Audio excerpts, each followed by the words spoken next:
பாகிஸ்தான் ஆக்கிரமிப்பு காஷ்மீரில் பயங்கரவாதிகளை குறிவைத்து இந்திய ராணுவம் தாக்குதல் நடத்தியுள்ளது.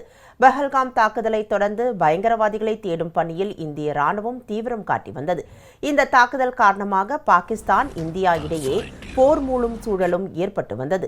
இந்நிலையில் பாகிஸ்தான் ஆக்கிரமிப்பு காஷ்மீரில் பயங்கரவாதிகளை குறிவைத்து இந்திய ராணுவம் தாக்குதல் நடத்தியுள்ளது. பயங்கரவாதிகள் முகாம்கள் அமைந்துள்ளதாக கூறி 9 இடங்களில் இந்திய ராணுவம் தாக்குதல் நடத்தியுள்ளது.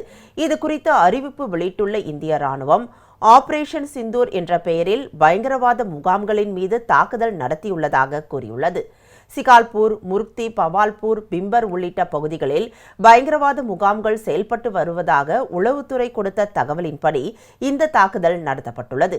இந்தியா மீது தாக்குதல் நடத்த தீவிரவாதிகள் இந்த பகுதிகளில் இருந்து திட்டம் தீட்டி வருவதாக கூறப்பட்டதால் இந்த அதிரடி தாக்குதல் நடந்துள்ளது என இந்திய ராணுவம் கூறியுள்ளது. பாகிஸ்தான் ராணுவத்தை குறிவைத்து தாக்குதல் நடத்தவில்லை எனவும் நீதி நிலைநாட்டப்பட்டது, ஜெய்ஹிந்த் எனவும் இந்திய ராணுவம் தெரிவித்துள்ளது. இதனிடையே காஷ்மீர் எல்லைக்கோடு அருகே பாகிஸ்தான் நடத்திய தாக்குதலில் இந்தியாவை சேர்ந்த பொதுமக்கள் 3 பேர் உயிரிழந்ததாக தகவல் வெளியாகியுள்ளது.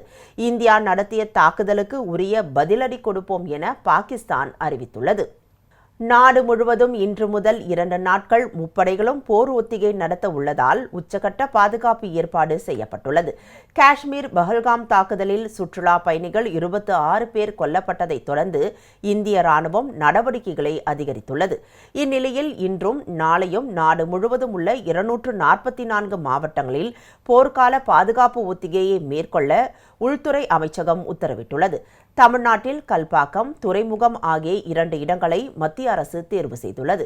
மின்சாரம் துண்டிப்பு, இணைய சேவை துண்டிப்பு, போக்குவரத்து மாற்றம் உள்ளிட்டவை இந்த போர்க்கால பாதுகாப்பு ஒத்திகையின் போது இடம்பெறவுள்ளன.